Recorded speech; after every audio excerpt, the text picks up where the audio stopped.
Good evening and welcome to Friday Night Thunder. MRL Broadcasting is proud to present the return of the Friday Night Thunder ARCA series from the Moonlight Racing League. Tonight we feature the season opener. This is season 3 now, already under our belts here at the hallowed grounds of Charlotte Motor Speedway. Glad to have you back with us. I'm your host, Snake. I'm proud to present all of the action for you from this compelling series, and we've got a few new cues and visual touches, and I'm going to introduce my partner in crime, Smokin' Joe, to explain everything that we have for you tonight and this season. New broadcast package, new drivers. Not really that much of a new series, though. ARCA Cars returning for a new season of action, but we do have a brand new race on the schedule to start the season at Charlotte here for these boys to see what they can get done here tonight. Very curious to see how these guys drive, especially after doing the Cup race here on Monday to start another season of MRL just this week as well. So a lot of big things been happening behind the scenes in the MRL. A little bit of a mild rebranding. You can see the visual aesthetics and the new graphics, and a little bit of the shuffling of the deck on each series. But that great racing and amazing broadcast coverage still remains. So we're excited to bring you the action. Season 3 here at Charlotte Motor Speedway. Taking a look at the schedule here, Joe just alluded to, tonight's the opener, and as you can see, we're definitely hearkening to some more short tracks. However, you do have your larger layouts where these ARCA cars absolutely fly and put on a hell of a show. So we're going to bring you this coverage here and go all the way through the middle of May and crown a champion. So the big question here as we start at Charlotte tonight, will Kenneth Redinger be able to defend his title? Or will there be some unfinished business from Alex Hillman, Joe Volpus, or will Daniel Plant-Smith come back and gain another championship? So a lot of questions asked.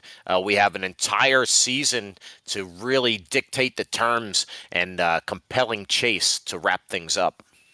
Yeah, big thing for this season that's a little bit different than past is the races are a little bit longer, which has resulted in a different fuel strategy now. Fuel is now 100% for all of the tracks above a mile, 75% for all the tracks a mile and under, and 80% at the road course, Watkins Glen this season. So a little bit different fuel strategy, a little bit longer races, but same sets of tires. Only two in the pits, one on the car for three total. So we'll see how these boys are able to manage their tires, as they'll have to go further on runs this year than they have in the past. It makes for an amazing strategy as you want to make those tires last, and it encourages the green flag racing. I'm excited for the extra lengths on the races this season. Going to be exciting to see how that fleshes itself out as we proceed. What I can tell you here is I just love that we're just have an amazing blend of tracks there, and each week we're going to see who's going to be able to rise to the occasion and master each event as we move forward. But looking here at the track here, we got some qualifying going on. And right now we're riding on board with Joe Amato. Joe Amato, a part-timer to the series, but definitely a regular between MRL and BRL.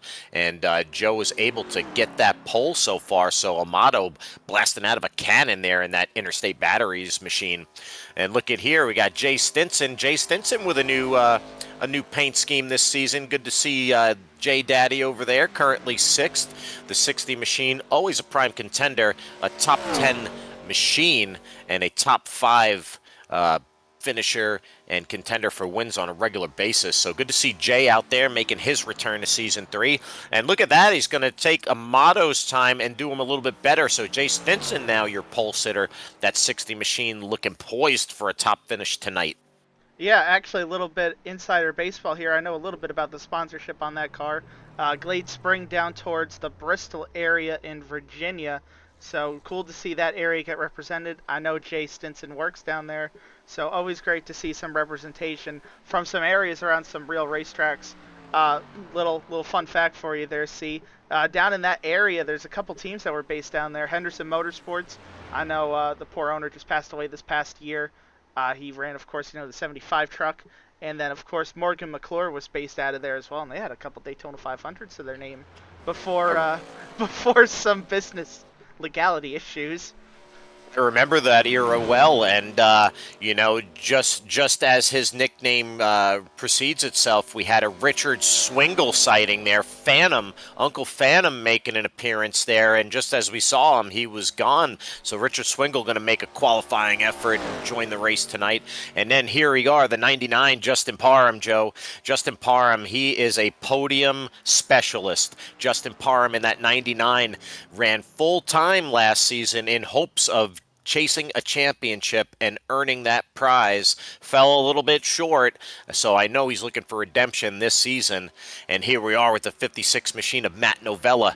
Matt, always a threat, always popping off wins in the regular season.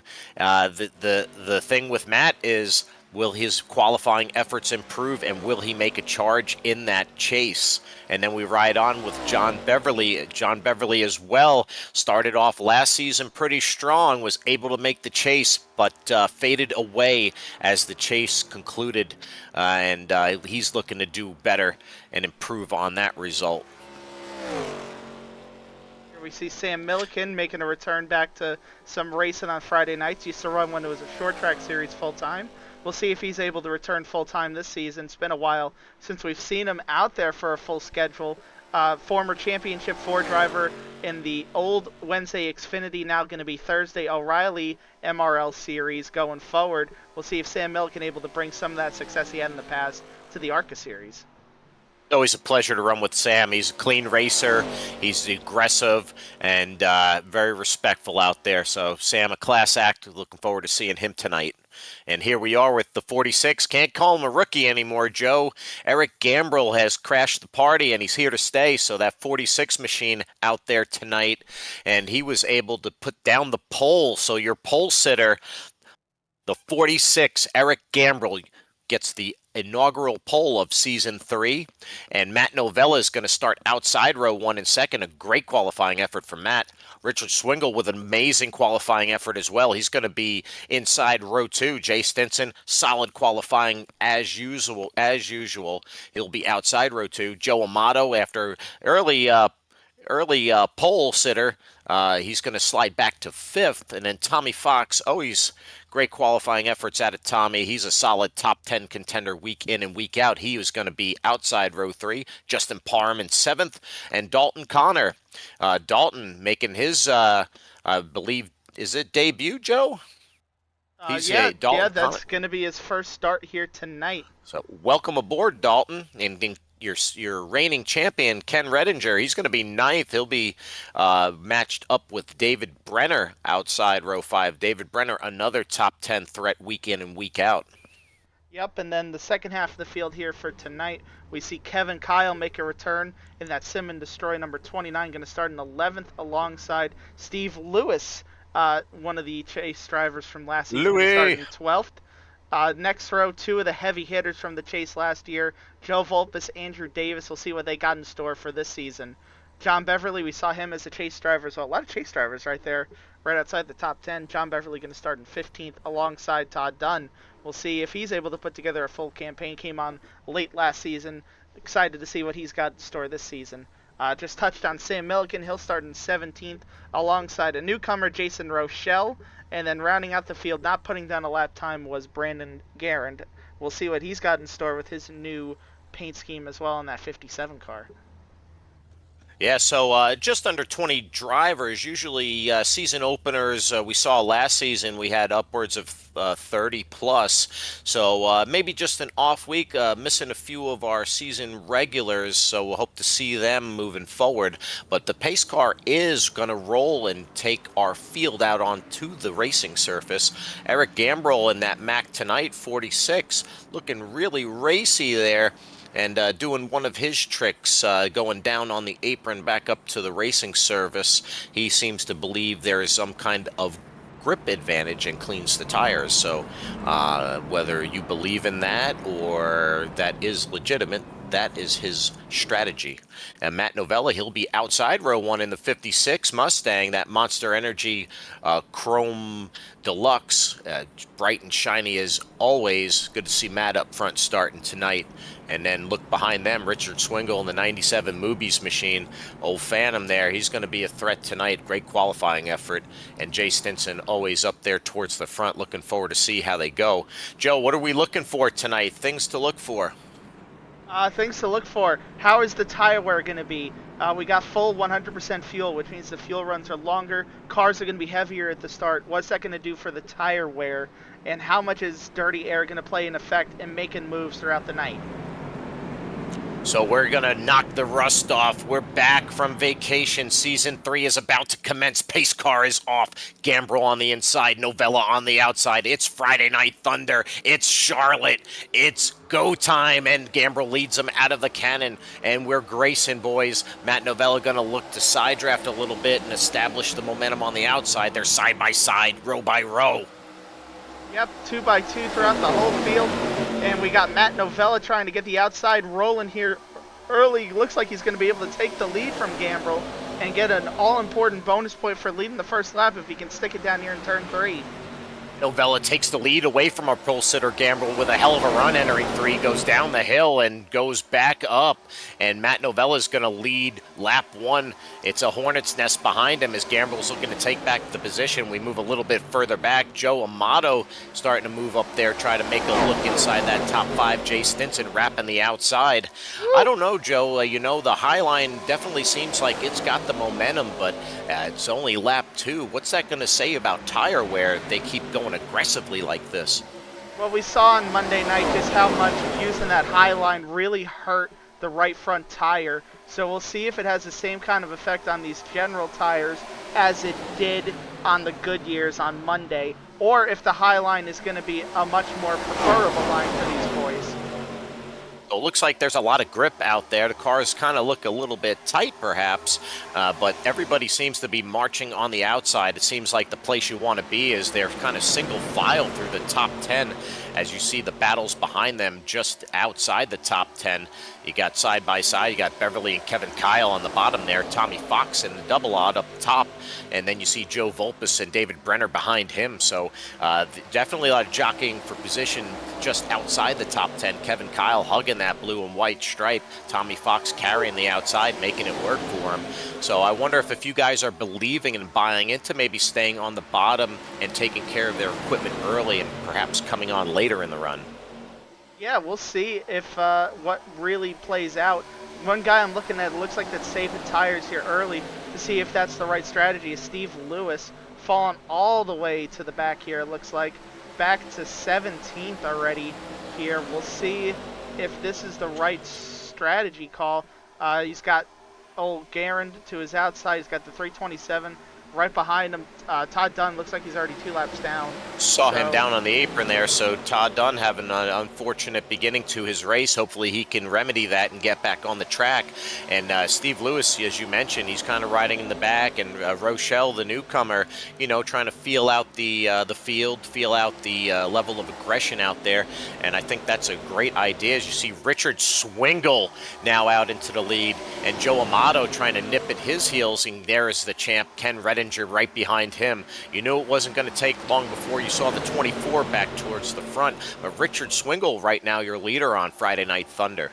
Yeah, Richard Swingle, not this week but the week prior, in the new Wednesday night DDI MRL truck series that's been newly brought together. He led a lot of laps in their recruitment race here at Charlotte, almost won the race on the tire strategy, so he has shown that he has the speed at this racetrack. We'll see if he's able to execute here tonight and do a better job on some tires here. Maybe he's got another trick up his sleeve like he did that night.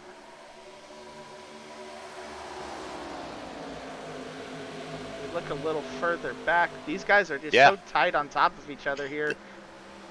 the racing has been quite incredible, and we'll see what Redinger is going to pull off. And we'll absolutely discuss all the changes within the broadcasting and the MRL portfolio of series later on. But right now, we're bringing you action from Charlotte. It's race 1 of season 3. We're kicking it off. We're popping open a fresh can, and Richard Swingle is leading the way tonight on Friday Night Thunder. Yeah, doing a great job to this point, just like we were talking about. But right now, the guy he's got to be worried about, Ken Redinger, already coming through the field. He's got Justin Parham in tow with him. I see Eric Gambrill, Jay Stinson not too far behind. Tommy Fox, Joe Volpus also coming to the front. Looks like Matt Novella's starting to fade in the wrong direction right now after being leading there early. He's fallen to 10th now. So Matt Novella out starting the race outside P1, drops all the way back to 10th. He did get point for leading laps tonight, but we know that he'd prefer not to be mired in that traffic and that dirty air and rather be towards the front battling for the lead.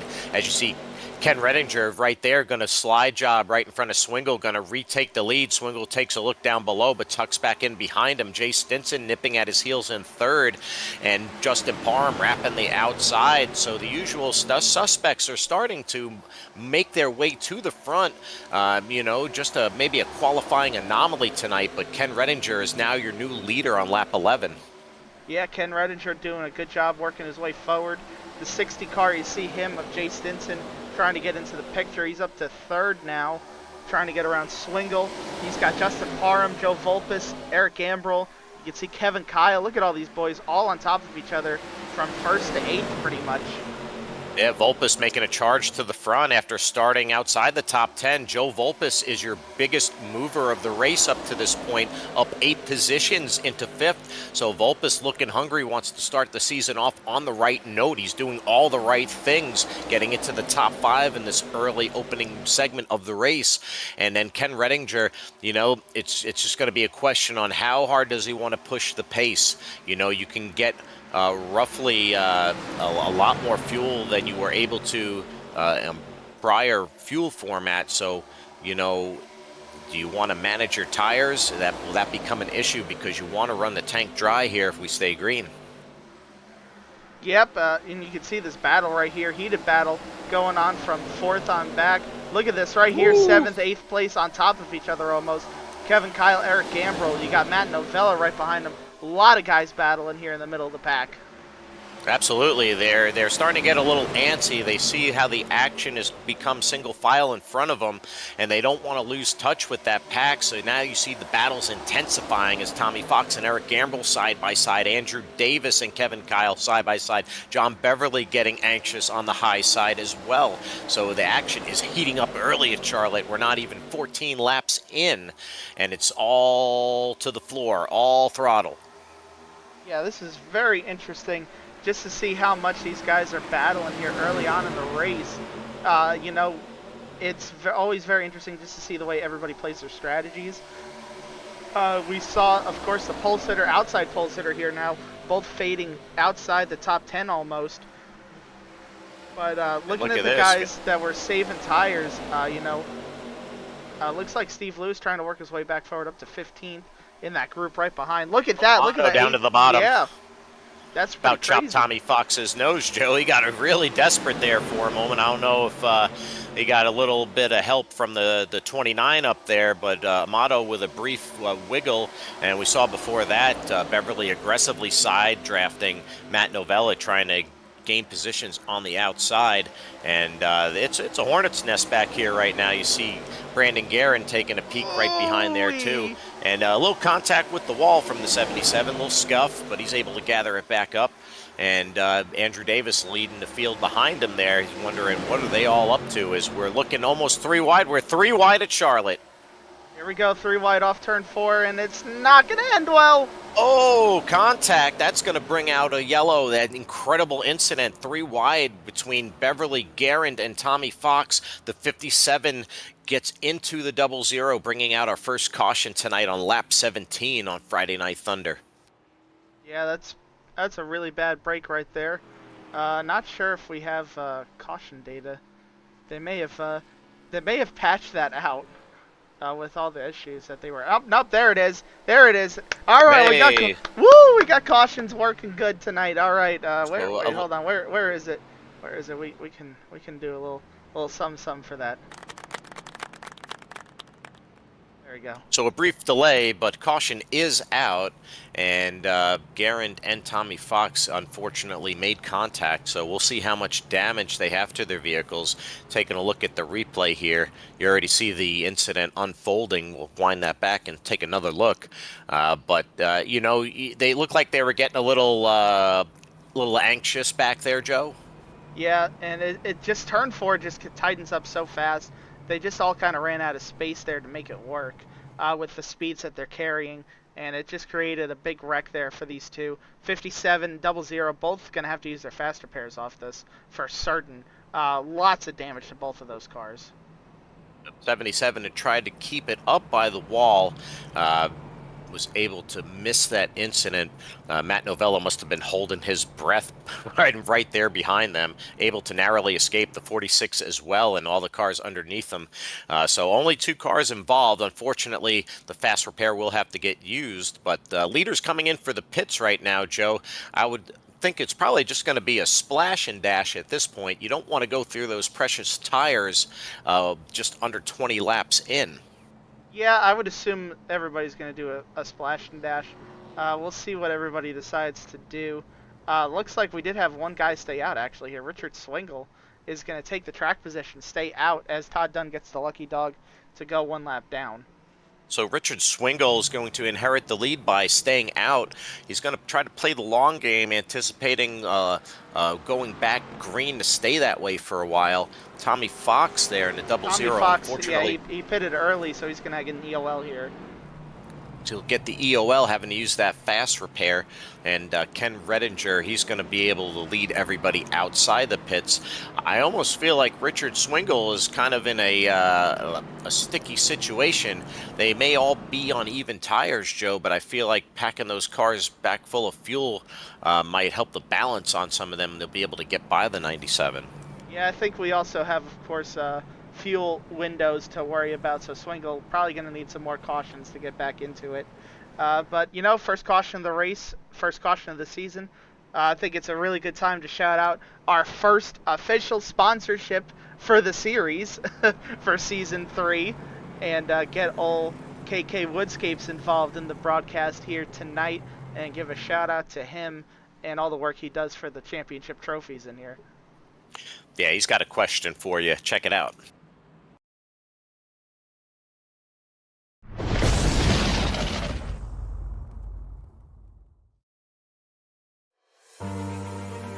Here at KK Woodscapes, we only work with the finest woods, the finest tools. We sand the wood here at KK Woodscapes. We stir the paint with a wooden stick here at KK Woodscapes. And then we brush the wood with a wooden brush here at KK Woodscapes. And when it's all said and done, we have these perfectly manicured nails. Put the plaques in the trophies, in the envelopes, ship them to your box, and on your way to you to commemorate your special day. Got wood, KK Woodscapes.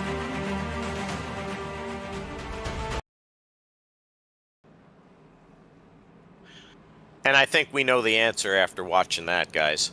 Kevin Kyle just does amazing work, so if you have a need for trophies, awards, recognition, anything that you can consider, he can help bring that vision to life. So check out KK Woodscapes. Kevin Kyle will be glad to work with you, and he does a great job with the Monday night trophies, the Friday night trophies, winning driver coasters. So reach out to Kevin. He's a very good dude. And lights are off on the pace car. We're going to go back green here after we see Richard Swingle stay out. the rest of the field come in for fuel, and Richard Swingle is going to go dart out like a cannon. We're back green, lap 21 of 120 in our main feature from Charlotte. It's season 3. It's the opener. Richard Swingle has him cleared entering turn 1. It's a side-by-side battle behind them between Jay Stinson and Ken Redinger, with Justin Parham right behind, going to slip to the high side. Matt Novella going to tuck in up high as well. Joe Amato slides right in, knowing that if you stay down there, he's going to bleed more positions. But Vulpes looking hungry, going to see if he can get a 2-for-1 on the outside. The 13 carrying incredible momentum. Vulpes is going to be able to gain the 2 positions, and he's got the momentum to clear them. Yeah, it looked like maybe the 60 had some trouble down there in 3 and 4. Not really sure, and it caused a bit of a checkup. Swingle got a great restart, but he's now got Ken Redinger already to his inside after a lap. Yep, so Ken Redinger coming up, challenging for the lead. Justin Parham challenging Matt Novella for third. And it looks like Ken Redinger is going to take the lead and be your leader once more. Swingle looks down below, but Redinger says, no, no, no. Man, there was some contact a little further back. It looked like Amato and Stinson almost got into blows there in turns 3 and 4. 60 car still using that high line as best as he can. And it looks like the 19 gets close to him again. A little scary there for those two, but it looks like they got it sorted out now. Got very close there, Stinson, and then Gambrill able to stay down on the bottom. It's just the restarts can breed a lot of action there. You want to try to gain as many positions as you can, so you don't want to let somebody like the 24 get away. So you're able to sort it out for now. Stinson able to gather it back up after a little bit of a tricky restart. Oh, contact, Swingle in the wall. That's not a good thing for old 97 as Swingle. Got to be careful. Now going to back up these guys behind him. 37 in the wall a little further back there as well. Andrew Davis. Andrew Davis making little contact with the wall. It's getting a little chippy out there. You see these guys starting to get desperate for position. They want to catapult to the front. And, you know, it's a little bit of a crazy situation with the dirty air when you're in the traffic like that. So it makes the car kind of do some interesting things that may be unexpected. So the guy's doing a really good job trying to gather it up. They're side by side, row by row. Richard Swingle desperately holding on to 5th place. Amato challenges underneath. And Garrett Gambrill coming back into the picture there. Almost looks like a baby super speedway race there. Yeah, you know what? This is probably some of the most interesting racing I've seen at a mile and a half. Yeah, Davis contact with the wall again. Yeah, got to be careful with that wall.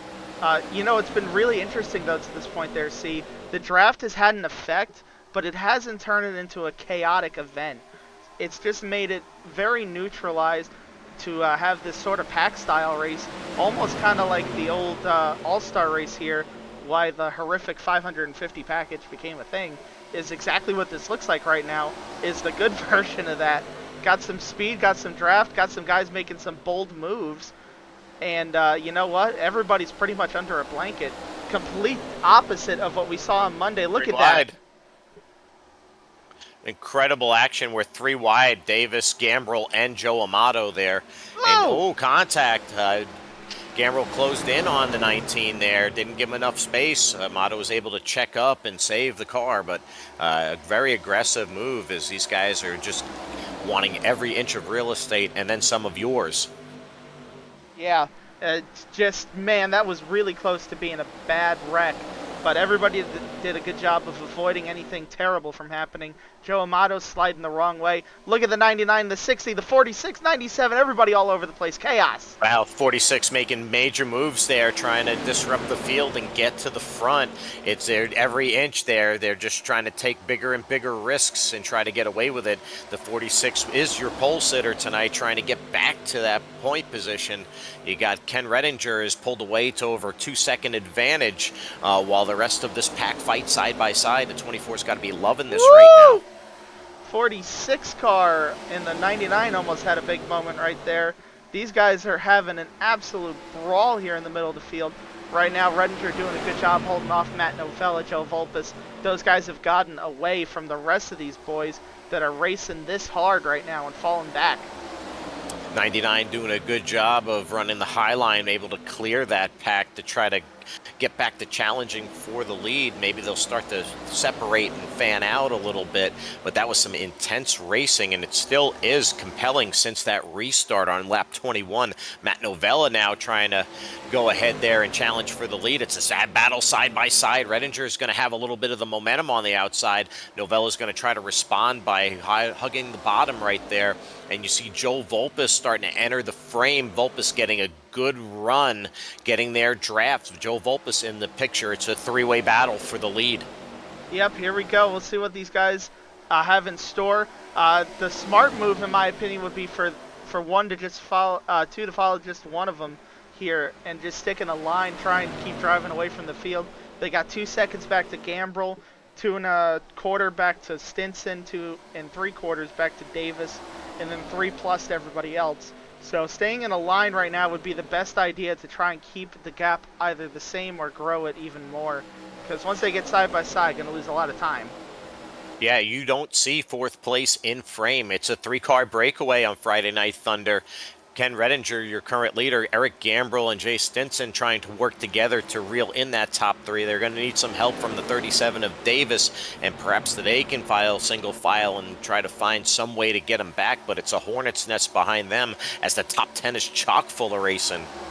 Yeah, these guys are racing really hard, and you can see back up front, these guys just doing their thing. It's a 2 complete contrasts right now of what's going on. You got this going on at the front, just working together, and then you got this from 7th on back. That looks like a Talladega thing going on back there, and I'm not sure I want to be a part of it. Justin Parham trying to break away from it as best he can, but Richard Swingle and Kevin Kyle being pesky as ever, sticking with it, and the others behind are just holding their breath, hoping that we can make it and stay green lap after lap.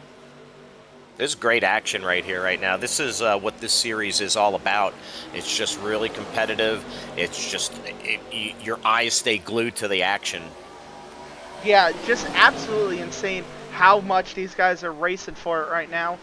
Great to see this kind of racing. Absolutely incredible just to see what these cars can do. iRacing always making the racing more and more compelling every week with ARCA car. As we go back up front, see what's going on up here. You just got 2 complete contrasts going on here, right? So you got these guys up here. So let's do it again. You got these guys up here, single file, la-di-da-di-da. But it looks like this second group's starting to close in a little bit. So we'll keep an eye on that. But then the chaos. It's the hornet's nest back here. Looks like Kevin Kyle may have slipped away from him a little bit himself. Kevin Kyle trying to get away from that fray, as you see Joe Amato doing the same. I mean, it's been side by side, and it's usually, guys that are battling in the top 10 every week, so it's a lot of familiar faces that are comfortable racing around each other. Parham in the wall there, a little bit of contact. The car can't take too much of that, but Ken Redinger able to establish and keep the lead, and you see David Brenner now able to break away from that pack. So it just really having trust in other drivers and knowing some of their tendencies can really be a benefit here to keep the racing clean and as intense as it was. Yeah, it looks like these guys are starting to get a little tighter up front. Oh, we got contact. Here we go. Novella with contact. Volpus all the way down below the racing surface, able to make a slide job back up, and he's your new leader. Redinger looking to try to see if he can cross him back over, and it's going to be a drag race down to the line. Volpus trying to establish the lead. Redinger wants it back, and Volpus is going to get credit for that lap lead, but Redinger is going to get him after the line. Yeah, and now you can see the 46, the 60, and the 37 are all starting to creep into this picture. So this 3-car battle that looked like they were pretty safe is about to become a 6-car battle for the lead, as the rest of the field still battling from 8th on back, but now we're going to have a battle from 1st through 6th as well.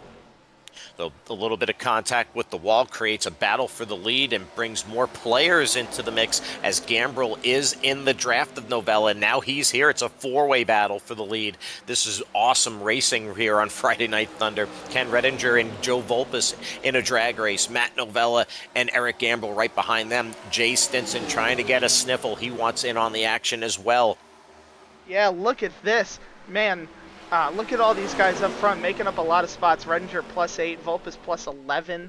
I see Andrew Davis in 6th. He's +8 as well. So those guys making a lot of moves to get up front with guys that qualified up front. Your front row, Gambrel and Novella, and then Stinson, who started in fourth. So it looks like these are the boys that have been able to figure out how to put it all together to be up front for this potential race win here tonight. But we're still early in the race, only 40 laps in. Now Jay Stinson enters the picture. It's a 5-car battle for the lead. Matt Novella once was challenging for the lead, shuffled all the way back, now trying to make a run back at it. Eric Gambrel now is going to shoot them all and regain the lead. Has not led since going green. Now Eric Gambrel, your pole sitter, now your race leader from Charlotte. Yeah, great job by Gambrel. He gets through all of that mess, takes over the race lead, and it looks like these guys are going to start sorting it back out again.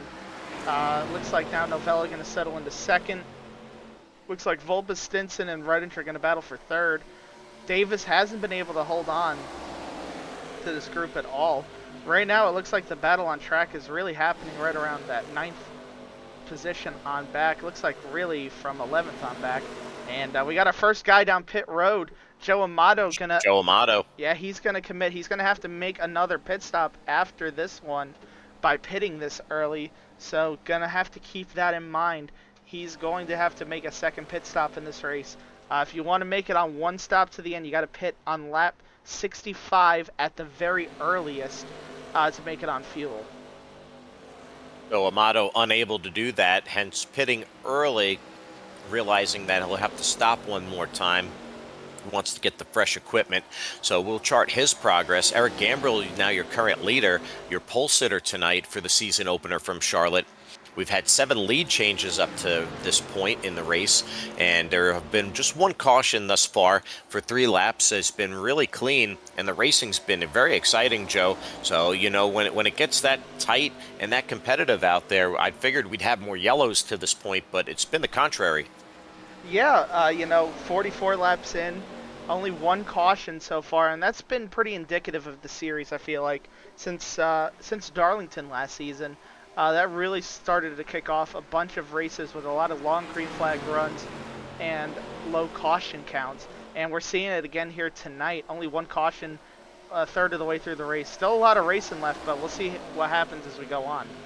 Matt Novella going to go on the outside, challenge for the lead. And indeed, you're right, Joe. You know, I remember that Darlington race last season, and it was incredible to watch the level of competition and the ability to go green for the stretches that we did at a track like that. So these guys have been really building on something, and the chemistry throughout the field definitely represents that statement week in and week out. And Matt Novella is now your new race leader, that Monster Energy 56 back in the lead. He's doing a good job now taking control of the race. You know, if we take a look at how many laps your boy Matt Novella's led, he's now led 5 here today. It doesn't look like he might be able to hold on to it, though. 46 getting close to him again. But Novella doing a good job here, trying to get that lap lead count up. If we go through these guys up front, Gambrel, he's led 6 laps, so not a lot more. Jay Stinson hasn't led a lap yet, so I'm sure he wants to get up there, lead one. And then you get to your guy that actually has led most of the laps at this point. That's Ken Redinger, 25 laps led. Yeah, I think Redinger's just kind of managing his equipment and going to just stay within a stone's throw here and perhaps plan for later. Definitely not on the leader pace. He and Volpes kind of both backed it off a little bit. But you know, no stranger to the front. He is a champion, so I'm sure the 24 will find a way. It's still very early in this race as we're not yet halfway. So as you can see, he's a little bit off the leader's pace. Perhaps a fuel save strategy at this point. Going to try to stretch this out. It'd be a pretty smart move if he's able to pull it off, and maybe perhaps a caution sprinkled in there at some point. I think these guys have just worn their tires off. They're 0.3 of a lap off the pace right now. You can see Volpes' last lap was just as bad, actually 0.4 off for him. So these boys are some of the slowest guys on the track actually right now. They're actually the 2 slowest cars in the top 10. Actually, the only one slower than them in the top 10 is Andrew Davis, who's fallen back into the clutches of the boys behind him.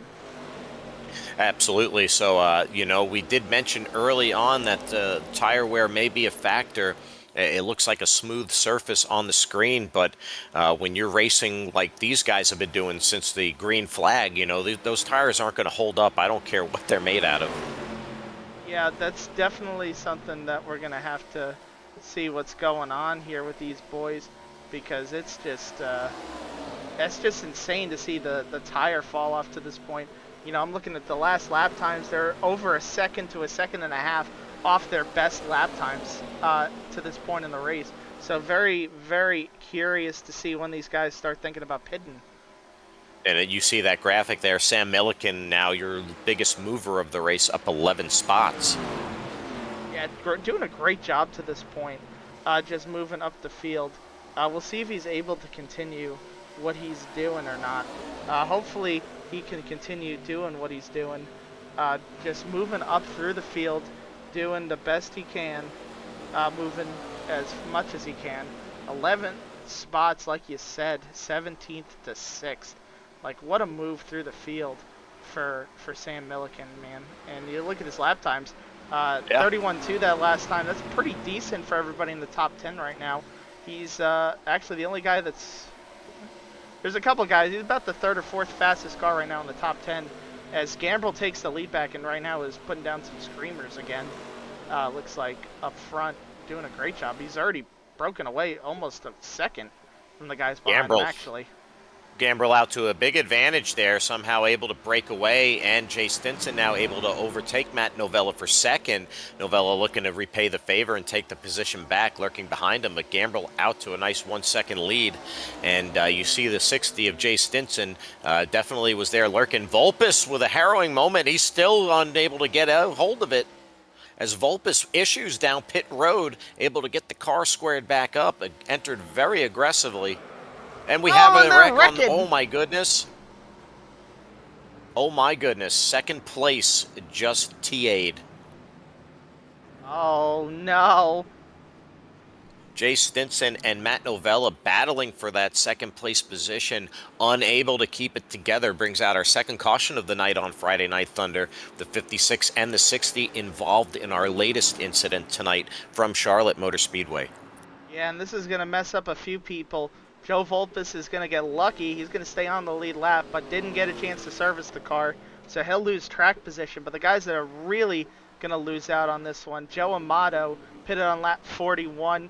He's going to get the lucky dog, but he's down that set of tires. Justin Parham also already pitted. He pitted on lap 50, so he's going to have to take the wave around here. So those guys are going to lose track position, plus going to have extra laps on their tires. So some early season peril here from the opener.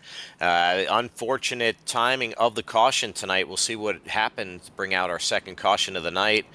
And it's Novella kind of just attracted to that quarter panel of the 60. They make contact and you see the result. Yeah, it looks like just got a little bit tight there. And then the 60 car just did this whole did the whole ricochet off the wall. You can see right there. It just redirected the car too aggressively coming out of the corner, and it just created that wreck down the backstretch. And when you're at race pace like that, it just happens so fast. There's no way the 60 could keep that reaction from happening. So, you know, the best car control you can do in that moment. But unfortunately, you know, it's not enough, and the caution does come out. So hopefully those guys are able to fix on that damage. We'll see if a fast repair happens or not. But, yeah, definitely untimely for those that started the pit cycle early, to your point, Joe. So we're going to see what happens here as Gambrel's first out. Redinger is right behind him. Yeah, great job by those two. I'm looking through the field, and it looks like the only one contrarian here, it looks like Dalton Connor. It took right sides only and is going to jump his way up to third. Everybody else is on the 4-tire strategy here, or fixing damage. Matt Novella, Jay Stinson staying in longer to fix damage. So Dalton Connor, the newcomer, trying some bold strategy here. Is you know, we're right around that halfway mark, and you know, it's time to start making some moves here to try to be a presence and be at the front when it does matter. So We'll see how he does on the restart with just taking two, gaining great track position, and Kevin Kyle right behind him. He's absolutely positioned himself well on the pit cycle. So we'll definitely have to chart their progress, Joe. But do you think two is going to work instead of four here? We'll find out here if it works out for Connor. Reason we're pointing out the 29 is I want to give a quick shout out to our other sponsor. I'll do this nice and quick because I think we're going to be going green this time. So Kevin Kyle, of course, Sim and Destroy Racing. Gonna bring that up here real quick. So of course, you know, Sim and Destroy company, another one of our big sponsors. Not only in BRL but MRL as well. Big shout out to Kevin Kyle. Here you can take a look at some of the work. Goldie here, the big T-shirt. It's the Some other, OG shirt. yeah, got some other cool T-shirts here as well. Gentlemen Never Lift. Love the T-shirt work that he's got going on. Great new venture for him. It's going to be absolutely amazing to see where this goes. The potential is unbelievable. Burning rubber, not bridges. Man, Sim and Destroy Racing Company. Check them out. Yeah, it's a movement. I'm excited to see that brand grow. Lights are off the pace Oh, yeah. car, Joe, for a second caution of the night. And Eric Gambrill is your race leader. Ken Redinger on the outside in the 24. He'll be P2. Dalton Connor taking 2 instead of 4 all the way up to 3rd. And Kevin Kyle's going to move up to 4th. And as you can see, right behind them, got Sam Milliken right there in the top 5 and Andrew Davis right outside there and David Brenner lurking right behind. It's going to be a great restart. I'm excited to see them all jockey for it if it's any indication of that last green flag run. Gambrill's going to take him into the restart zone, and he's going to get a great launch right there. Redinger tries to match him, but Gambrill is out, clears the field. We're back racing from Charlotte.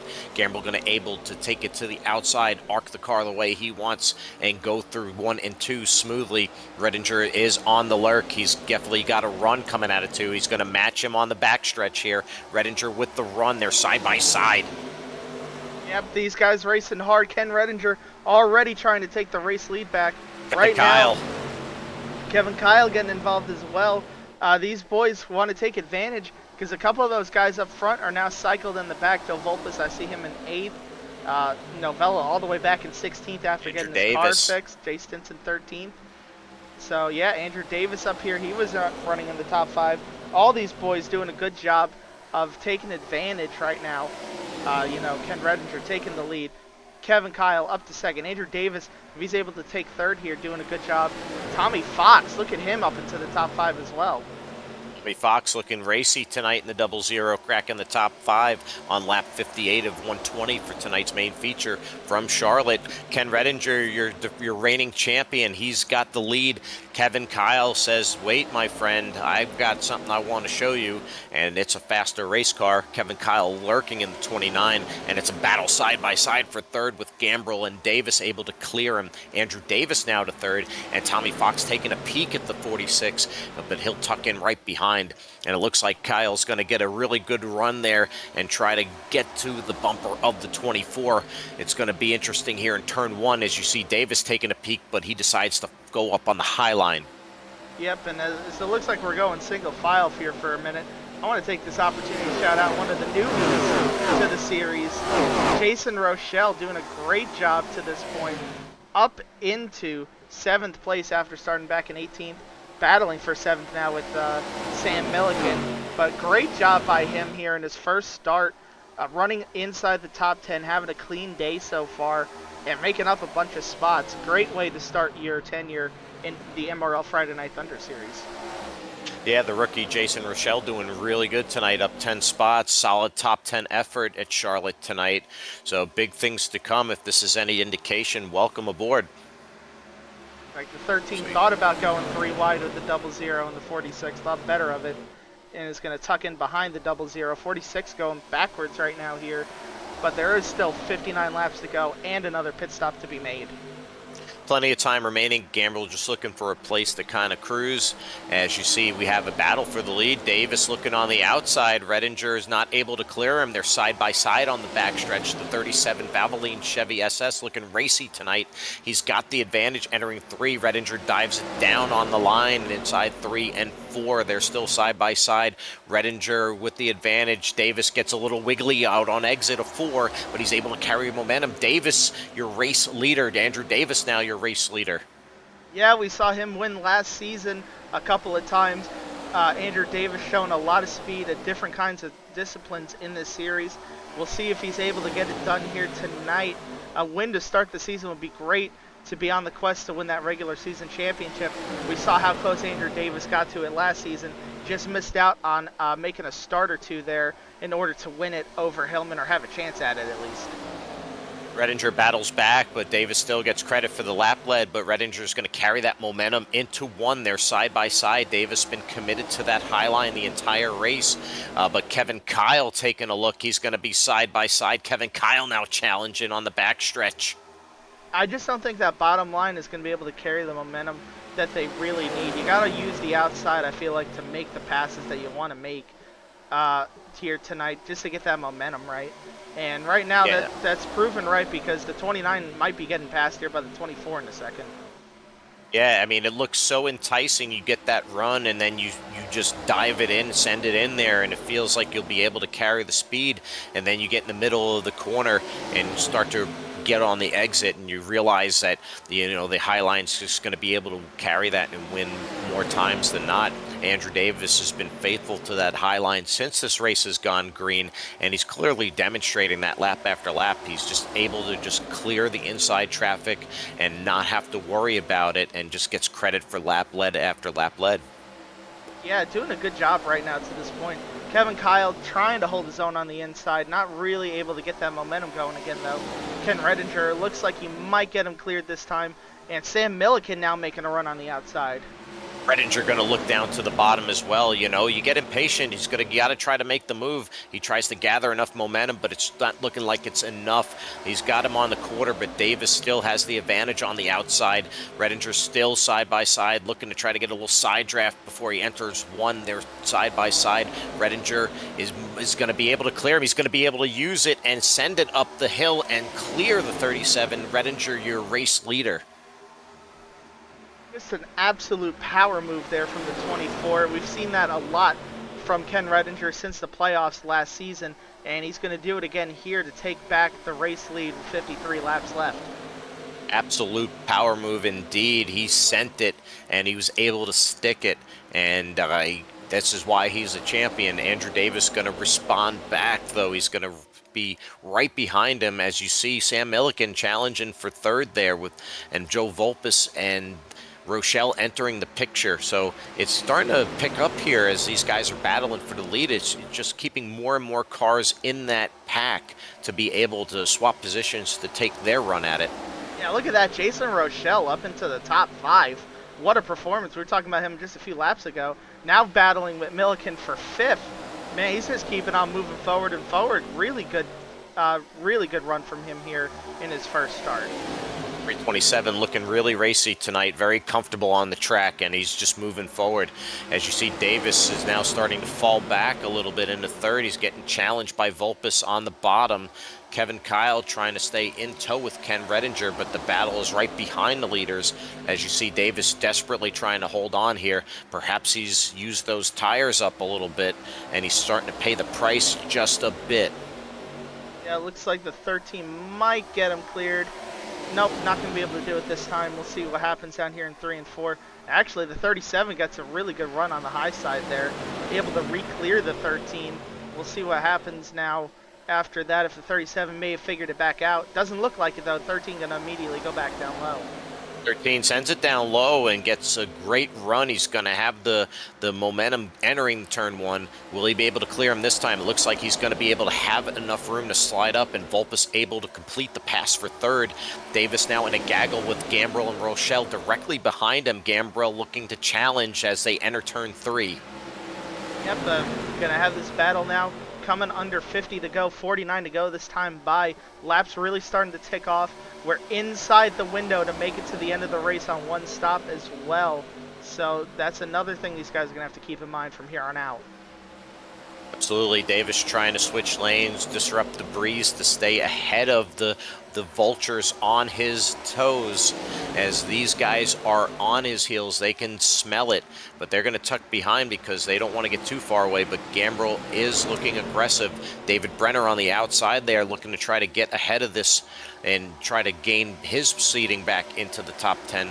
You know, we talked about it earlier. David Brenner always finds himself a way to get into that top 10, into that top 5 in the later stages of races. Let's see what he can do with this run. Yeah, it looks like he's going in the wrong direction right now. Fell back to 11th. Steve Lewis got by him for 10th. And he's got Justin Parham and Richard Swingle now right behind him as well. Looks like we got a car coming down pit road. John Beverly with some sort of an issue. Going to pit here. Maybe a little bit out of sequence. Maybe a little bit earlier than he wanted to. But had to probably bring it down after taking the wave around. So he's going to hope that this thing goes green for a while and gets a late caution for this thing to cycle back in his favor. Yeah, not the performance he was looking for, but hopefully maybe a caution can be sprinkled in here and there, and that can redeem him for a chance at getting a better finish. But the action's right here with Kenneth Redinger in the lead and Kevin Kyle staying closely behind him. As you see, Joe Volpus now nipping on the heels of Kevin Kyle. Volpus wants to sniff at that lead as well, so we got a wonderful battle here for second. Kevin Kyle on the outside, Volpus in that 13 Crown Royal on the inside. And that brings Eric Gambrel into the picture. As you'll see, it'll be a three-way battle here before too long. Volpus looking down low, not going to be able to have the momentum here as Kevin Kyle's going to be able to carry it on the high side. But Eric Gambrel's looking to see where the best place to go if these guys can't get it settled. He's eager to get to the front. 29 got a little bit high. We'll see if he's able to get the momentum off the corner. Looks like he's still going to have some good momentum coming off turn number 2 here. A good job by him to get going. 46 with a good run there as well, and he's going to dive to the inside. Gambrel with the move on Volpus there. He's going to challenge Kevin Kyle. He carries a hell of a run. He's going to be able to clear Kevin Kyle as well, gaining a 2-for-1 on that pass. Eric Gambrel starting to show some speed here as we're under 50 laps to go from Charlotte. These drivers are sensing, you know, we're getting to that near end, and despite the pit window being open, it's just a matter of time when these guys are deciding to go. Yeah, right now it might be a little bit too early. Most of these boys are already on their first set, only have one set left in the pits, so short pitting would be a bad idea, not having any more tire sets in the pits. So they're going to probably try and play this as long as possible for some of them. If they're hoping for a late race caution, they can go to about lap 110 or so, get to about 10 to go in this race if they're trying to go all the way to the end of their fuel stint and hope for a caution. So these guys have to stay out there if they're committed on the one stop, and it's always good to have an extra set of tires, but you see Joe Amato on that early pit cycle philosophy. He has to come in now, Joe. He's been committed to that since early on. Yeah, so that's going to mean 3 cars are done pitting for the day unless there's a caution. Joe Amato definitely done because this is his second set of tires. Garand and Beverly going to need this to all cycle out in their favor if they want it to work out for them. They're currently 2 laps down. They need everybody to pit so they can come use their freshies. Yeah, so they need a miracle at the moment. With any indication of what we've seen thus far, the caution flags have been on the calmer side tonight. It's been a lot of green flag action, so the rest of the field definitely want this to stay green so it stays and works to their strategy's favor. Look at Sam Milliken with a great pass on Kevin Kyle, able to clear the 29, the 17 with a great move there. Yeah, he's going to move his way up to 4th, get around Kevin Kyle. Joe Volpus got around Kevin Kyle as well. So Kevin going in the wrong direction right now. We'll see if he's able to settle back in. Looks like Matt Novella's found his way up into 6th. And not too many laps ago, we were talking about how Justin Parham was struggling back in 13th. He's now in 7th, right behind Novella, right in front of Tommy Fox. So Parham been able to figure it out and get himself back up front.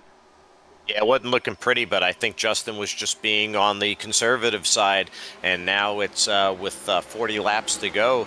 He's positioned himself well to make a run here at the top 5 and perhaps more, so we'll keep our eyes on the 99 and the 56 moving forward, but Tommy Fox having a great top 10 run tonight as well. Yeah, and then some chaos going on right behind them there. It looked like it got a little crazy there right around 10th, 11th place for a second. Looks like Swingle going to move his way forward. Man, that 37 Andrew Davis is falling off a cliff right here. Falling all the way almost to 13th. Looks like Rochelle not going to be able to get around him.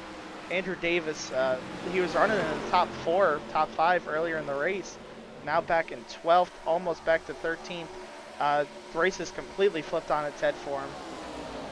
Yeah, Andrew Davis, I think he may have used up his stuff early on. He was very racy, and he was making that high side work to his advantage. Unfortunately, I think that came with a price as he's shedding positions, and we've seen him hit the wall once or twice as well, so I don't know if we missed him hitting the wall or not, but we've definitely seen him aggressive, and I think the tires are letting him know about it. Yeah, you can see he's, let's see what this lap time was. Last time was a 30.70 from Redinger. That's a 31.43 from Davis. That's 7/10 of a second, almost 3/4 of a second off the pace.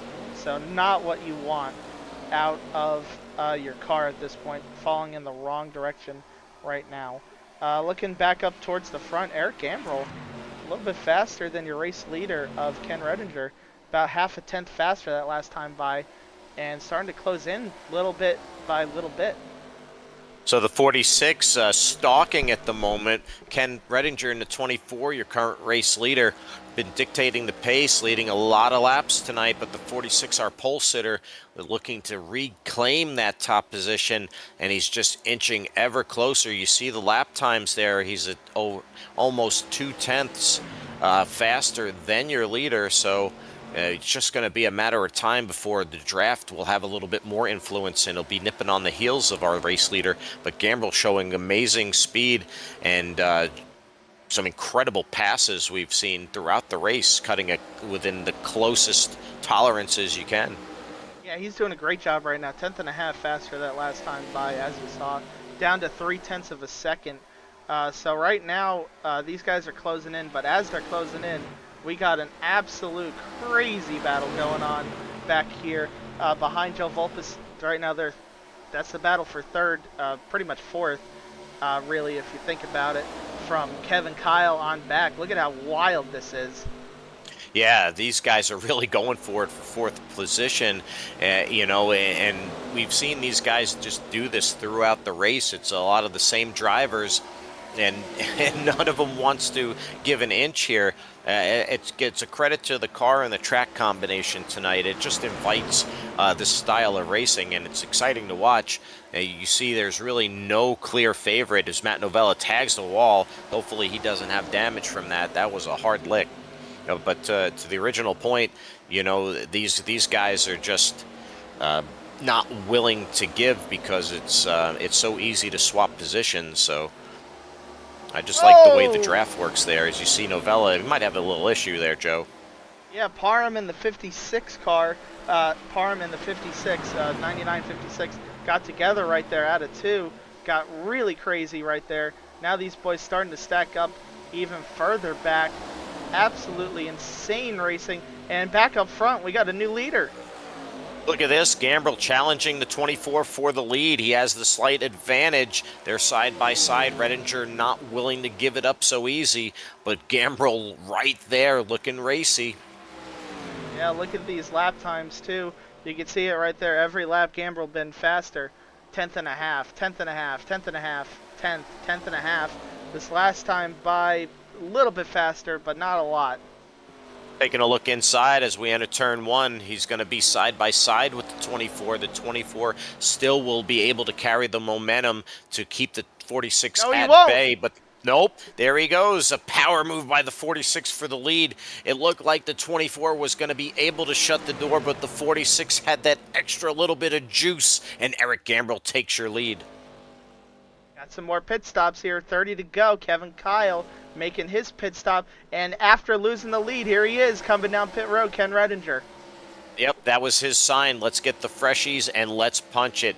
Ken Redinger, the 24, looking to get his final service for the night. see how this plays out for him. He's going to have 30 laps exactly to go on this last set of tires. 4 in fuel for him, just the same as Kevin Kyle, everybody else as well. So Gambrel, the ball is in your court now. You got a 3-second lead over Vulpes, but you're going to have to worry about that undercut from Redinger. Yeah, Redinger hoping that the 46 stays out a few more laps as it will make the undercut work. The 46 looking to stay out a little bit longer, unfazed by the 24's urgency to pit. If this 46 stays out, Joe, and the 13 stay out, it may work into the 24's favor. We'll just have to see how long the 46 is committed to staying out before he comes in to get fresh rubber. Yeah, so you can see there on this track map, there's the leader crossing the start-finish line. You can see we're on Gambrel, and then you can see where 14th place that green car is. That's the distance that you lose from pitting right there. It's about a lap and a half. So got to keep that in mind here if there is a caution during this cycle or not. As it looks like you can see on the map, there's a gray car. That's a car pitting. That's Jay Stinson. 60 coming in for his final pit stop of the race. Jay Stinson was racy earlier, battling for the lead. We'll see if he can muster up something for the end. And the 46 decides that we don't want to have the 24 on that advantage any longer. We need to come in and get rubber. Some other guys coming down with him here. Matt Novella, Tommy Fox right behind him as well, coming in on lap number 93. That's going to leave Joe Vulpes out there with the lead now. Joe Vulpes, your new race leader. We'll see how much longer he stays out. Justin Parham also out, staying out 2 seconds behind Vulpes. So we'll see how long they decide to stick with it. As you see that pack behind them, these guys just staying tightly grouped together. Yeah, you got third and fourth right behind them. Brenner, Sam Milliken side by side in front of the lap car. Brandon Garand right now, he's looking to get whatever he can back. So right now we put that track map back on, and Ken Redinger right now would be your effective race leader. So you can see where he is, and then you'll see when this all cycles, there'll be a black 11 that's a little further back. You can see the blue 12. I think the black 11's right behind the black 8. So that's about the distance right now. It's about 3 seconds or so between first and second place effectively on the track. So that'll be your race lead when they all cycle through. The 99 of Justin Parham decides that he needs to come in and get his service and mount a late race charge. Joe Vulpes still staying out. Doesn't look like he's going to come he's coming this time. Joe Vulpes is going to pit. Does not want to concede any more time to the leaders. If he'll come down here on lap number 96, that's going to hand over the lead to David Brenner. And you can see right now, the effective race leader, Ken Redinger, right behind him trying to unlap himself already. So David Brenner trying to get that precious point, leading a lap, but the race leader on Freshies almost wipes him out. A late block out of the 22. I think it was just trying to get out of the way, but the 24 said, I gots to go, man. And Brandon Guerin takes advantage and follows suit. Yeah, so you can see right now using the track map, it's kind of wild. You can see all these cars on top of each other. You got some other grayed out cars this time pitting. Sam Milliken could come in here on lap number 97. But yeah, Brenner still leading the race. You can see now Redinger is the first car out of the group that pitted. He's back on the lead lap. You can see 9th right now, Gambrel behind second place Swingle. And then Kevin Kyle not too far behind him. Looks like then you got Amato, Novella, and Vulpes all separated by about 3 seconds or so as well. As it looks like these guys are going to stay out pretty long. They can stay out, for another 10 to 12 laps if they really want to. Steve Lewis decided to come that time. So David Brenner just running it dry, might as well lead some laps, and maybe a caution comes out. Steve Lewis running it dry has to come in and get his final service of the night. Steve Lewis been flirting with the top 10 most of the night, so a rather quiet evening for Steve Lewis, but a solid performance nonetheless. And you see David Brenner staying out another lap, Richard Swingle as well. Jay Rochelle still staying out there, and Andrew Davis, who we saw hemorrhage positions. So they're definitely playing the hopefully a yellow comes out strategy at this point. Yeah, you can see there Brenner 45 laps, Swingle 45 laps, Rochelle Davis 45 laps. So they got about 10 laps of fuel left before they have to pit. Everybody else there, Connor, another one that's going to have to pit. Here comes Brenner this time. David Brenner waves the white flag because the tire wear is aggressive at this track. Comes in for his final service of the night as well. Yep, just going to be that time where he's got to come down right here, right now. Unfortunate break for him that he's going to have to pit this time. It looks like Rochelle followed him in as well. These guys probably waited it out a little bit too long, I think. At this point, you might as well have gone the extra 10 laps and hoped for the caution, in my opinion. Yeah, you've already conceded, you know, keeping up with the leader's strategy at that point, but you never know what can happen. You know, maybe they just were very uncomfortable with the way the car was handling. But I think at that point you have to find a way. That will leave Richard Swingle still out on the track. We'll see if Richard Swingle can stay out. He's kind of been just hanging around since leading early. You know, I think he's kind of faded and done a fuel conservation approach looking at his pace. Yeah, right now it looks like he's going to go as far as possible. So pull that track map back up. Right now you can see him, he's leading. There he is in turn 1, falling backwards. Andrew Davis still out there on the track as well. You can see him in turn 1 now as well. And then third place, all the way over here, is Ken Redinger. And then you can see the distance back to the rest of these boys. So, you know, you got Gambrel, not too far behind. Looks like about a second and a half, almost a second and 3/4. You got Kevin Kyle not too far behind him. And then the battle for 6th, which would be effective P4, is happening right now between Novella and Vulpes. Battle for essentially will be P4 if Richard Swingle has to inevitably pit, which we believe he will. Same with Andrew Davis. Great battle right here. Do you go for this battle, Joe, or do you try to work with each other, trying to push each other to gain the leaders? Well, I know Joe has about 4 or 5 lap fresher tires here, so I think that's what's going on here. 13 going to be able to get around the 56 fairly easy on the outside with the fresher tires. Got to take advantage of them as soon as possible, try and make up as much time as he can before the tires start to even out. You know, he's got about 3 seconds now to Kevin Kyle in front of him if he wants to get back to 3rd place. I think Novella also recognized that, going to try to hang on the back of the 13, but I think the 56 has been pushing the pace as well. And Richard Swingle right there, as you see a lot of these cars unlapping themselves, still hanging out there. Andrew Davis still hanging out there as well. Yeah, so we'll keep this track map up for now just to see if these guys get close to each other. You know, you can see the green car going across, yellow car going across our finish line now, then the black, the blue, and then the white and the black. So that's your effective race battle for the win up there. If you're taking a look at that track map. Right now the car that we're on, you can see the green car. That's your leader. Richard Swingle hasn't pitted yet. You can see a grayed out car. That is Andrew Davis. He's finally made his final pit stop of the day. Davis ran it dry as we anticipated those that stayed out would have to pit around now. So Andrew Davis definitely getting his final service of the night. The 17 of Sam Milliken able to get around the 97 to unlap himself.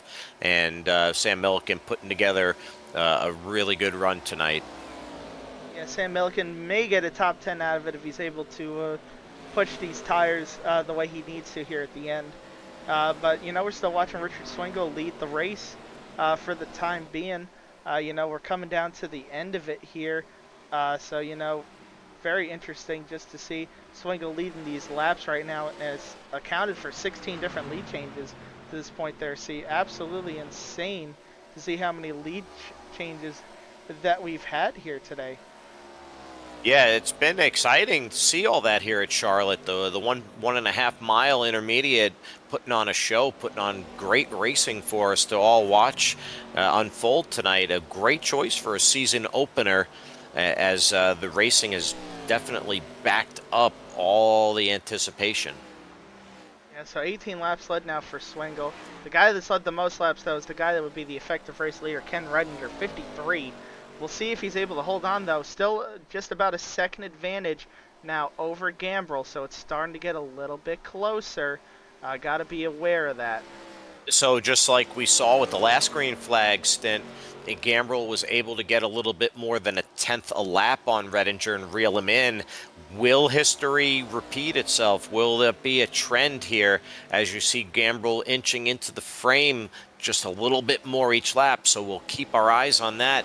But right now, Richard Swingle is still out there on the track, has some unbelievable amount of fuel remaining in that car. Yeah, and there you go. You can see the lap times here. Gambrill is consistently becoming faster and faster than Redinger lap after lap. So I think it's not looking so good for the 24 car here right now. As actually we got a battle, looks like, going on a little further back here. You got this battle going on for fourth. So a battle for fourth tightening up as Joe Vulpes is going to challenge the 29 of Kevin Kyle for the position. Matt Novella being towed along for the ride.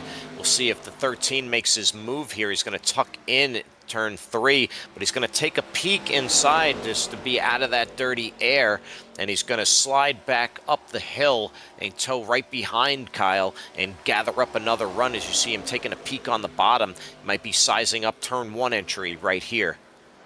And you got Matt Novella right behind him. So Novella did a good job sticking with the 13.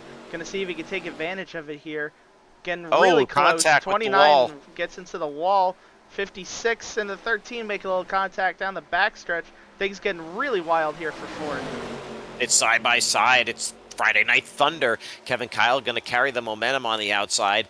Vulpes is going to stay committed to the bottom. Matt Novella just trying to stay with them all. And it looks like Vulpes is going to try again entering turn 1. Looks like he has a slightly better run this time. We'll see what happens when they exit 2. Looks like Kevin Kyle's going to be able to drive. Oh! Hits the wall again. So repeats 2 laps in a row. Kevin Kyle hits the wall. Vulpes able to capitalize and take the position. Joe Vulpes now in 4th.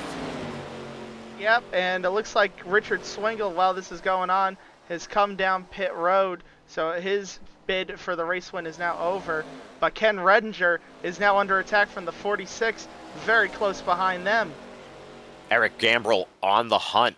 Ken Redinger needs to muster up something, hang on 7 more laps if he wants to win tonight.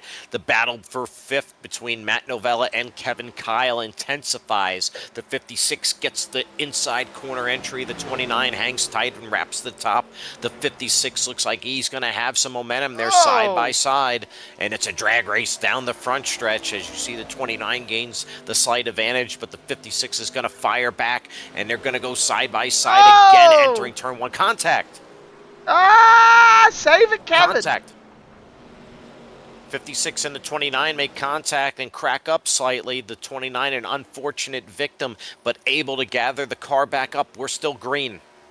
We're coming to 5 to go. The 46 all over the back bumper now of the 24. It's going to be a 2-horse race here unless these guys have a big mistake. 5 to go on Friday Night Thunder, the season opener from Charlotte. The 24 on the bottom, the 46 looking to take the lead, gets the run on the top. He's going to be on the bumper. He looks inside on the backstretch, entering 3. The 46 looks inside. The 24 on the outside, hanging tough. The 24 is going to carry the momentum briefly, but the 46 powers it back up there side by side. Gambrill wants this. Redinger wants this. Who wants this? It's a dead heat at the start-finish line. They're still side by side. Absolutely great racing for the race win here. 4 laps left, coming to 3 this time. Let's see if the 46 can get anything going on the bottom. We know how much better the outside's been all night. It was a dead heat at the line the last lap. The 46 gathers it back up to take another look, but the 24 is going to have the advantage on exit of 4. Gambrill forced to tuck behind. Ken Redinger retains the lead. 3 to go at the line. Ken Redinger has been the class of the field, leading the most laps tonight, but Gambrill is showing the best long-run speed. They're battling for the lead. It's been compelling, Joe. Who's going to take it here? The 24 is playing the best defense possible. Yeah, he did a great job there that last time. He's going to have 2 more laps, though, here to hold on. Don't give that 46 the outside and the momentum, though. No, you got to be able to block the air. You need to stay and guard the top. Let him have the bottom all day. We've shown it. The bottom can work, but it takes a lot of hard work. The high line is the easy money. Ken Redinger dives to the bottom. Gambrill takes the middle. It looks like the 24 is going to slide up. The 46 is going to get the run. Here comes the run. 46 on the inside. He's on the quarter panel. He's at the door. They're side by side entering 3. 46 is going to take the momentum, and he will have Ken Redinger cleared. Gambrel, your race leader, be one to go at the line. Man, he made a power move down there into 3, able to make it stick. The 24 had nothing for him on the outside. I think that might be it. And Redinger gave it all he had, but it looks like the 46 had all the answers tonight. As you see him drive it hard, tap the wall, the 46 is going to be able to gain the advantage. Eric Gambrel, your pole sitter tonight, a late race charge, the long run speed, passes your reigning champion, and is going to take the season opener at Charlotte. Eric Gambrel, your winner tonight on Friday Night Thunder. What a performance right there. Wow. That was a great season opener. Eric Gambrel was your pole sitter tonight, was embroiled in battles throughout the race. Ken Redinger was able to take command of the race tonight, but the 46 was able to fight back, Joe. What a command performance out of the 46 tonight. Great job by him. Pull out the victory, led 18 laps, but most importantly, led the last lap of the race there, made the move right at the end, clutch driving from the 46 car. You couldn't have had better racing for the season opener of any series, and Friday Night Thunder lived up to its name and its reputation. They brought the Thunder. Absolutely incredible. Let's take this opportunity to run through the finishing results here after all of the chaos that happened here tonight. Absolutely, it takes us a moment to catch our breath as it was a thrilling finish tonight. Eric Gambrel, your pole sitter, able to take the lead and win the race in the final laps. Ken Redinger was able to put together a great performance, leading the most laps tonight, but comes up short on the one that mattered most, going to finish second tonight. Joe Volpus with a strong performance tonight gets a podium in third. Justin Parham, no stranger to top fives, gets fourth after being mired in traffic for big stretches of that race tonight. Matt Novella led some laps tonight and had a great qualifying effort, able to take home a top 5. So Matt Novella putting together a strong performance. And Tommy Fox in 6th. Tommy Fox had a great run tonight, kept the car clean after that early race incident, and was able to get a 6th place finish tonight. Jay Stinson, also a solid top 10 performance tonight, battled for the lead, various points tonight, and able to bring it home in 7th. Sam Milliken, a great opener for him as well. Top 10. We saw him in the top 5 at different points in the race. And Kevin Kyle, after battling for the lead and challenging for the lead in top 5 for most of the race, is going to wind up 9th. And David Brenner able to backdoor top 10. Running through the rest of the field, Joe Amato will end up finishing tonight in 11th, right in front of Steve Lewis, who gets 12th, never able to get his way back up to the front. Jason Rochelle, we saw some great speed out of him early in the first half of the race, fell back in the second half, gets a good 13th place finish, able to bring the car home in one piece. That's what matters here. Andrew Davis, not really the run that he wanted, ran up front at points in the race in the top 3, leading the race at one point as well, ends up back in 14th. He'll be very disappointed with that one to open the season. Richard Swingle, if the race just had a late race caution like it did in that Wednesday recruitment race, man, what could have been for him today, ends up 15th. Brandon Garand ends up in 16th, first car a lap down, just way out of sequence on strategy with the wave around and everything. Dalton Connor's 2-tire strategy ended up biting him as well, ends up back in 17th a lap down. John Beverly on the same strategy as Brandon, those two with their wave around had a pit earlier than everybody else. They ended up both a lap down, 16th, 18th. Todd Dunn, not able to finish the race here tonight, ends up 84 laps down. That rounds out your field from Charlotte to start the season. And, for our first race of the season, boy, oh boy, I think... Do we have a race winner with us? I think. We're going to bat 1,000 to start the season. That's Maybe fantastic. to pull in our race winner here to start the season. If Discord lets me. Discord, hello? Please. Hold on. Discord is not cooperating. Am I blind? No, I'm not. There's so many chats in here that it's not. This might be the most insane thing I've ever seen. So we will have our race winner in for the interview tonight. There's so many chats in here that. Are you serious? Okay, well, hold on. I think let's see here. What can we do? What can we do in order to fix this? We have him. Oh, you got him? Okay, well, it wasn't letting me grab him. So we were able to grab him, guys. So race winner Eric Gambrill joins us tonight. A hell of a performance. Thank you for joining us, Eric.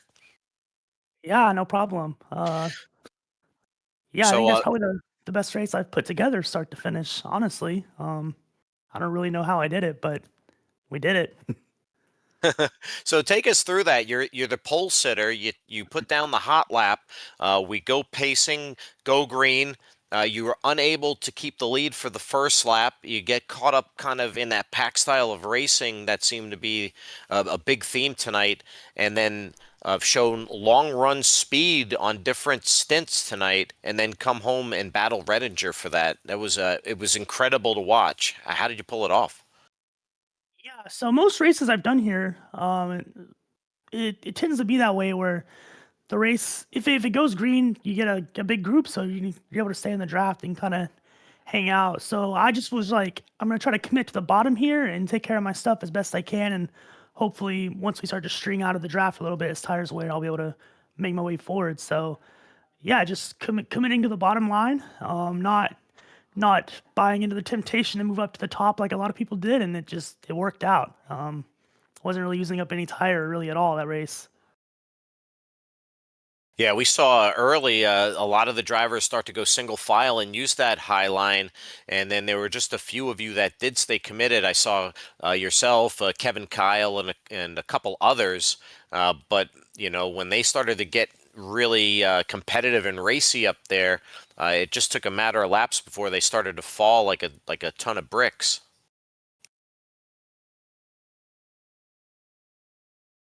Yeah, I mean it's pretty much what it came down to, just taking care of tires and working the bottom. And that last run, I didn't really know if I'd get back to Edinger or not. I think I almost thought I fumbled it by pitting about a lap too late. I think if I waited one more lap, I don't think I would have been able to get there. But it all worked out. It was all good. So I'm going to turn things over to Joe. He's got a couple questions for you as well. All right, a couple questions. Let's see. So first, this is your first MRL win. You got your first bonfire win a few weeks ago. I know this one's a little bit different than what happened in the bonfire race. So how satisfying was this one compared to that one? Because I know this one was just based on a raw green flag run in comparison to the other race. Yeah, I mean bonfire, I got a lucky caution late in the race, so we cycled to the front on good tires, and just got a bunch of cautions to run it out to the end. So all I really had to do was just keep getting good restarts and hanging on for a lap. But here, you know, it was a lot nicer because I got a nice run and was able to kind of hustle. And that one, people look at, there's been a couple comments about that race being like a luck thing, and I just got lucky with the timing of the caution. But this one, no luck there. I kind of just, humble brag, but I kind of willed the shit out of it.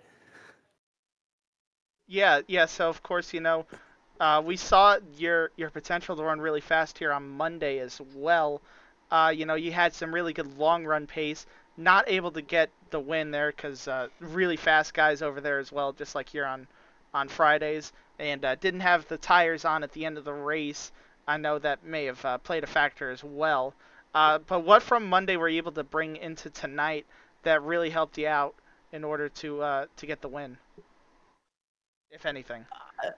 I don't really know much about Monday. So I mean, but what I used on Monday and tonight, I translated over from last week's recruiting race for the DDI RL truck race league Wednesday night. In that race, I did the same thing. Just was patient, just wrapping the blue line around the bottom, and yeah, I fell back early in the run. So by the end of the run, I was running down the leader and was able at the end of the runs to be able to like make passes for the lead. So kind of took that from that Wednesday race and applied it to Monday, and it worked there. And then showed up to this race to practice and did the same thing, and it worked out tonight for the first time. So third time's a charm. Third time is a charm in this case. Do you think there's anything you may have learned from your experience here at Charlotte, where you figured out, a good line to run with not only just the truck, but the Cup car and the ARCA car now as well? Do you think there's anything you could take to translate to other tracks, such like next week at ARCA, we're at Richmond? I know Monday we're at Talladega, so there's not really anything you can take from Charlotte to Talladega. But do you think there's anything that you learned this week, or even the last 2 weeks, that you can bring to a track like Richmond, completely different from Charlotte? No, no. I mean, I can try to. I really don't. I really don't know. We'll have to figure that out when I get there. So, big question, big question. I think. So I know you're we know you're very new to iRacing, only a few months into it. Uh, so what have your struggles been like to get to this point? I know we've been covering some of them. You come very close in some other series to winning some races on in similar fashions, just not able to either get the pit stop down or stuff like that. Uh, have you found it to be a struggle to this? Is this like reaching the top of the mountain, or is just like a peak along the way?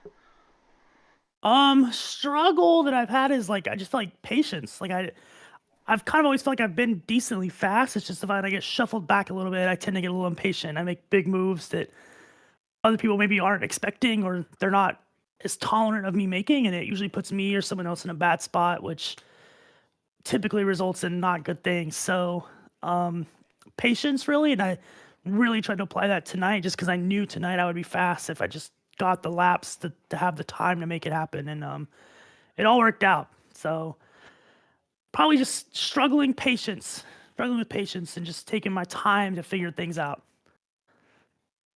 There you go. Back over to you, Mr. C.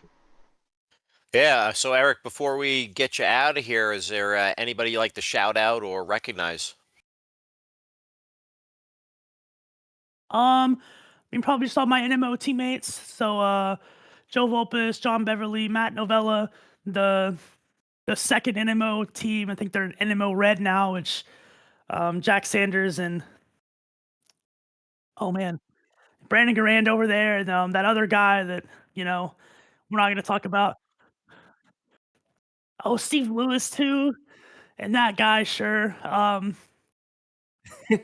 then my Sunday teammates, it comes down to Jerry Rose, and that other guy too. So learning lots of good things from everybody around. Well, we appreciate you racing with us, Eric, and congratulate you once again on a well-deserved and hard-fought victory.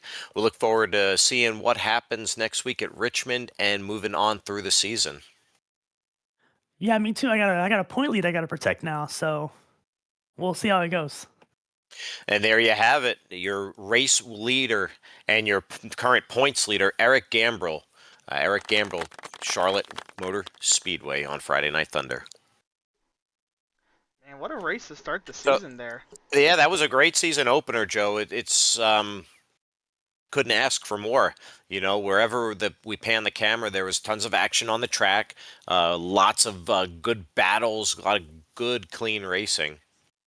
Yeah, great racing throughout the day. Man, you can't just man, what a way to start the season. Only 2 cautions, very clean racing. Missing out on a lot of drivers. I know a lot of guys busy with the Daytona 24 or with personal stuff as well.